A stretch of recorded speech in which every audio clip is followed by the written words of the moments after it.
Spread the fire. Welcome back to SMWX. So glad to have you aboard. And I am extremely excited today because we have the president of the African Transformation Movement, Vuyo Zungula. It is such a pleasure to have you with us. Thanks for joining us on SMWX. Thank you, and greetings to the viewers as well. Enkosi ngokuza tata. You can see your Xhosa is improving. Hayi na siyazama. Ndasithetha isiXhosa sintsokothileyo tata. Oh, kuhle. Bani isiduko sakho? Ndingolubelo. Oh, Hlubi. Mbonana. oh, Khoza. kuhlukwazi. Ngujola ke lona udosini unqabashi. Ithole lomthwakazi. No. Enkosi ngokuza tata. All right, kulungile. Yeah. Wow, we might as well just masithetha ngesiXhosa. But you know, I think ATM is a really interesting movement in this election. A new entrant, although you're not as new as many people think you are. But a lot of people have been blown away by some of your performances in the by-elections and realize that this is something that needs to be taken quite seriously. Take us through just some of the groundwork that's been happening in the Eastern Cape, in Turnout, for example, where you did very well, and take us through how you're performing so well in some of these by-elections. Firstly, the ATM there was a long thought process before the formation of the ATM. And there was a lot of consultation between all of these organizations that are now supporting the ATM. Therefore, when the ATM was formed, it already had a base because you consulted a lot of various organizations and a lot of people. Now, the groundwork that we've done was basically to reach out to as many people as possible. Hence, you find that the performance of the by-election, and remember with the by-election, the voter turnout is normally very low. Sure. Yeah, so I think a lot of people will be surprised and shocked on the 8th of May because the voter turnout for national elections is quite higher than the by-elections. Well, I mean, the thing is, many parties say that, but you actually have something to back it up. So in Nyandeni, for example, you came away with around 30% for a new party that's unheard of. Take us through just that by-election and what you think brought you to that point in that by-election. Yes. The first thing with the ATM is that when you speak to the people, what attracts people to the ATM is the values. Because many political parties, they focus on the social governance issues when they want to provide solutions. But the ATM speaks firstly about values because we discount the human element so many times when it comes to the governance of the country. If we were to look in our country, corruption is caused by the human element. Crime is caused by the human element. So there's a lot of things that have the human element as the source of the problems. Therefore, when you speak about the values of peace, ubuntu, transformation, servant leadership, and accountability, you are addressing as to what kind of a person do you want in society, because society produces people that will be in governance. So you cannot have a society that has a lot of corrupt people, then you think you'll have a government that is not going to be corrupt. So when you speak about the ATM, it goes to the source of the problems rather than dealing just with the symptoms. And in Turnout, you also did pretty well, getting 5%. So the Nyandeni wasn't just a once-off. Yes. I'm just interested in your strategy and the way you've brought together this different coalition of forces to operate within the ATM. So take us through the different forces that make up this party, from faith-based institutions also to traditional leadership institutions, so that we can get a fuller understanding of this coalition of forces. Yeah. Previously, you had in our country African indigenous churches. Now, a lot of these African indigenous churches were not really consulted when it comes to the governance issues, because it's only the mainline churches that are part of the SACC, South African Council of Churches. Sure. Now, when government says we've consulted with these churches, they only refer to the ACCC. Now, the ACC does not include ZCC, does not include the apostolic churches. In fact, it does not include many churches that have a number, that have like a lot of members. So when the ATM was formed, initially the idea was to have a voice for these churches. However, when now the churches started to speak to as many individuals as possible. A lot of ordinary citizens says what the country needs is not another Christian party. What the South Africa needs now, it is a party that will embrace everyone, that will protect everyone, that will advance the interests of everyone. Therefore, that is why currently you've got Muslims in the ATM, you've got Rastafarians in the ATM. Basically, you've got each and every type of a South African in the ATM because it is a party for everyone. And how do you see yourselves differentiated from the ACDP, for example, which also has a strong Christian faith element in it, whereas you seem to be acknowledging that but wishing to also go beyond merely being characterized as a purely religious entity? Yes, with the ACDP and many Christian parties, they want to impose biblical principles to South Africa. Whereas we as the ATM, we understand that in South Africa there's Christians, there's Muslims, Rastafarians, there's people that even do not believe there's a God. Hence, our focus is not on the biblical principle, but rather than, but our focus is on the values of Ubuntu and peace, because all of those values, they unite us. But the biblical principles, we find that a Muslim will not agree, for example, with some of the scriptures or some of the ways in which the Bible says a person must live. You've got a lot of people in our country that do not even believe there's a God. So the ATM is a faith-based political party that internally we're saying we are driven by higher power, but this higher power understands there's 58 million South Africans, and it is ours to serve all of those 58 million South Africans and not impose any of our faith ideologies on South Africans.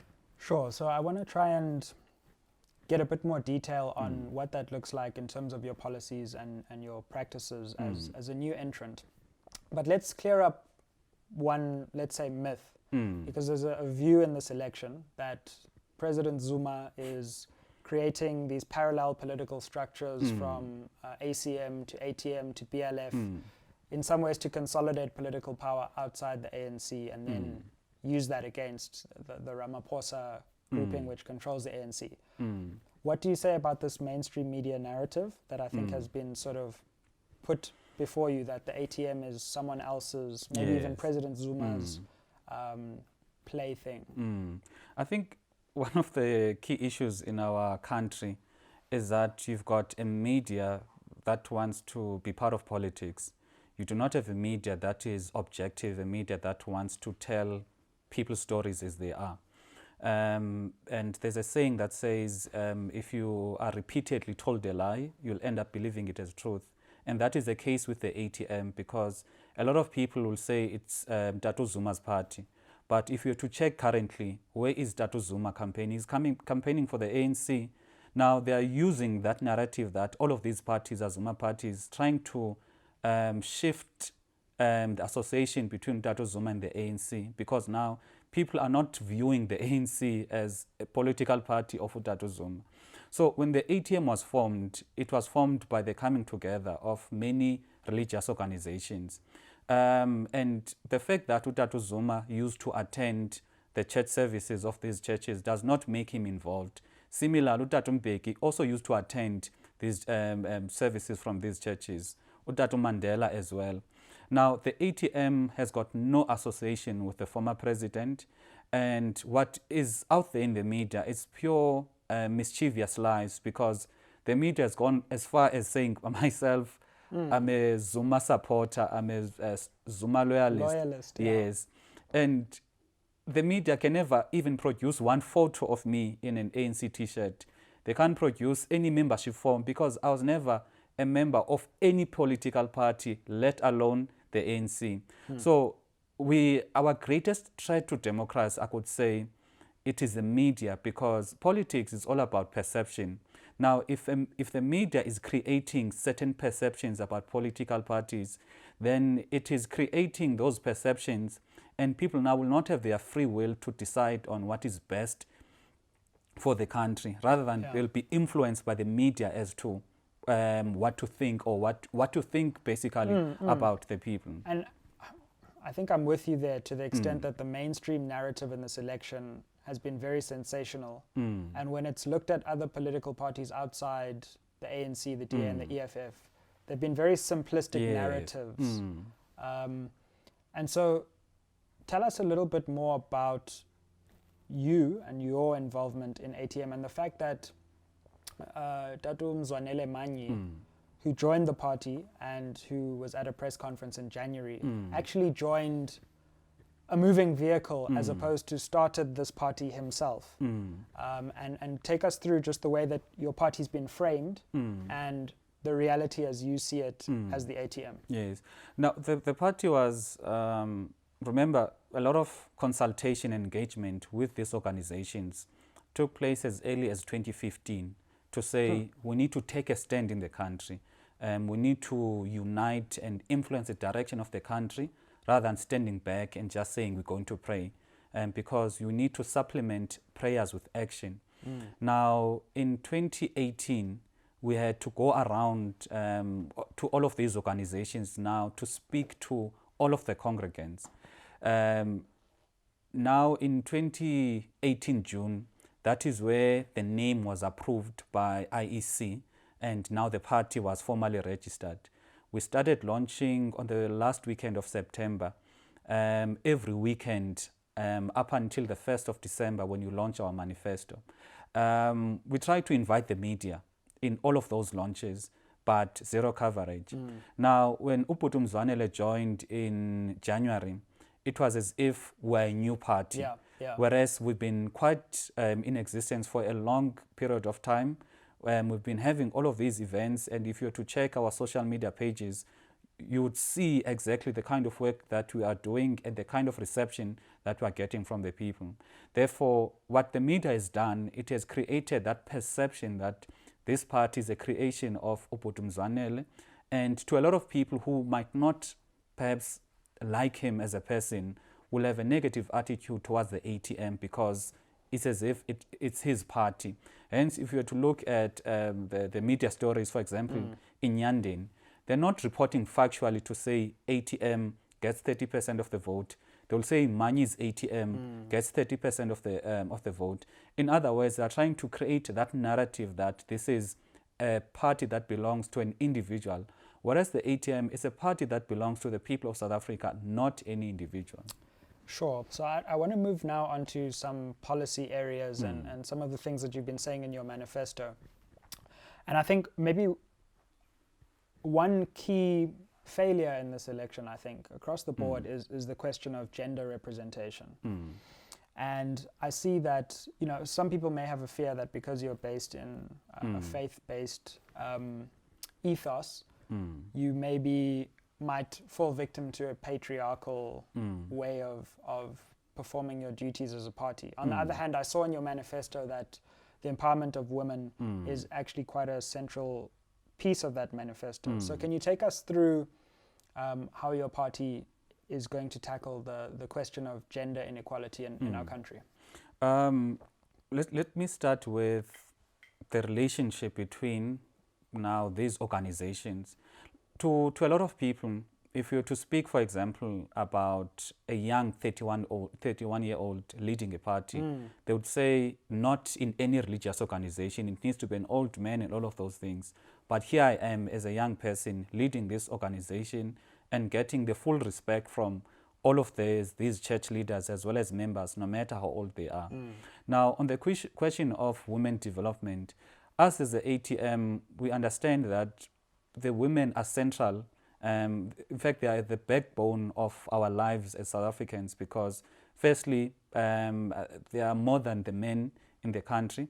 Secondly, if we were to check the quality of the work that they produce in the workplace, in our homes, it clearly shows that they've got an important role.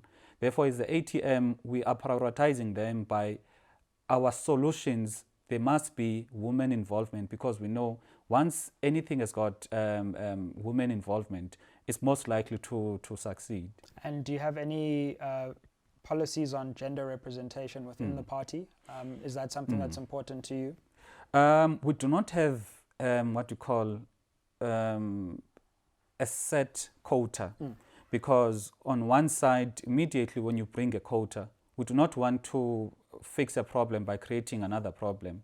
Because if you have a quota that says there must be a number of women in the party structures and so forth, then it means the men will also cry to say, look, we are saying we need to be equal, but again, we're not treating, we're not guiding the party based on equality, because we're dictating how many women must be in the structures, how many women in government.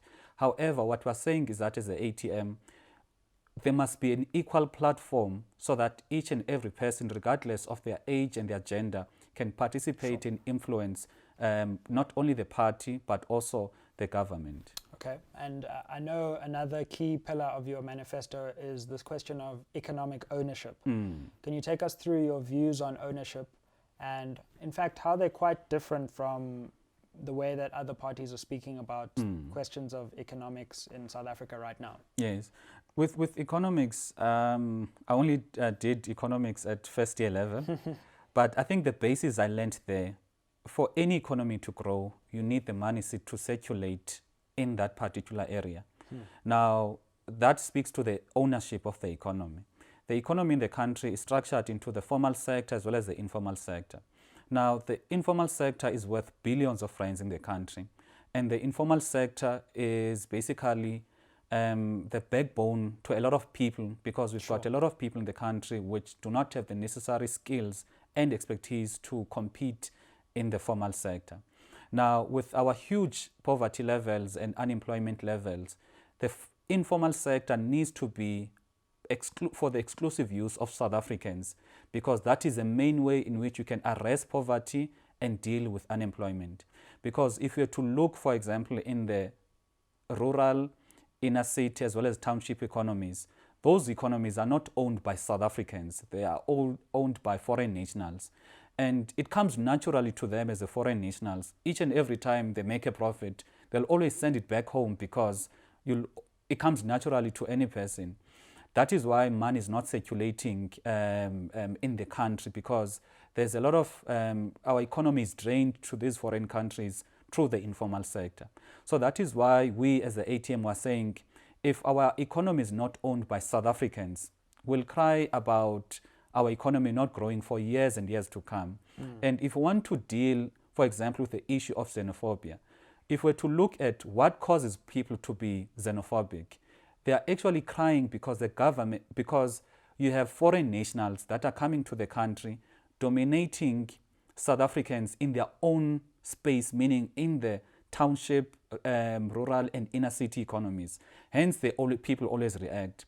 Now, to have a short-term solution, it is to say people must not, they must not be xenophobic. Sure. But to have a long-term solution, you address the real problem. And the real problem is the ownership of the microeconomy by foreign nationals instead of being owned by South Africans. And you make an interesting point in your manifesto that the lack of ownership in that informal economy is also mirrored by the formal economy, where South Africans also don't have full ownership of that economy. Yeah, because if you're to look at our minerals, firstly, they're not owned by South Africans, and they're not even owned by the state.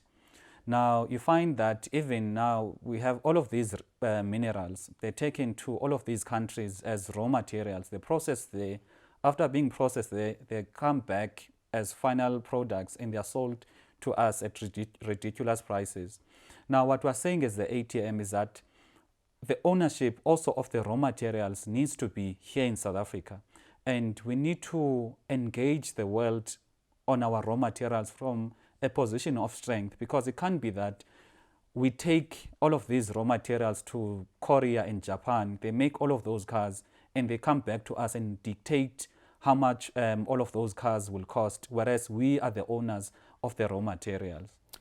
So I want to move to just one final area in this part of our conversation, which is on crime, which is another central part of your manifesto. Take us through your proposals on questions of crime and how we can reduce these chronic levels of serious violence in our country. Firstly, when you deal with a criminal, we can't beg criminals. We can't have that attitude that we need to beg criminals from killing our people, because we need to have a harsh sentences. We need to have tough actions on these criminals.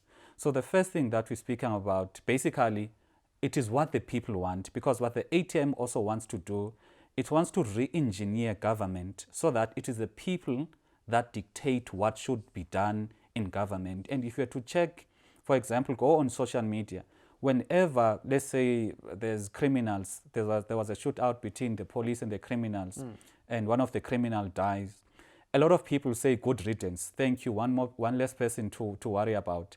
Now, that clearly shows that the attitude of the people towards crime is that they must be dealt with harshly. So when we speak about the introduction of a justice-based capital punishment system for serial offenders, we're speaking the realities of the people, because the people are tired of crime. And there are people that are beyond rehabilitation.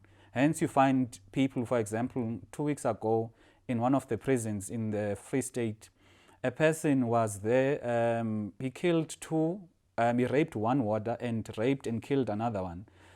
This person is inside prison. Instead of changing his ways, he's committing further crimes.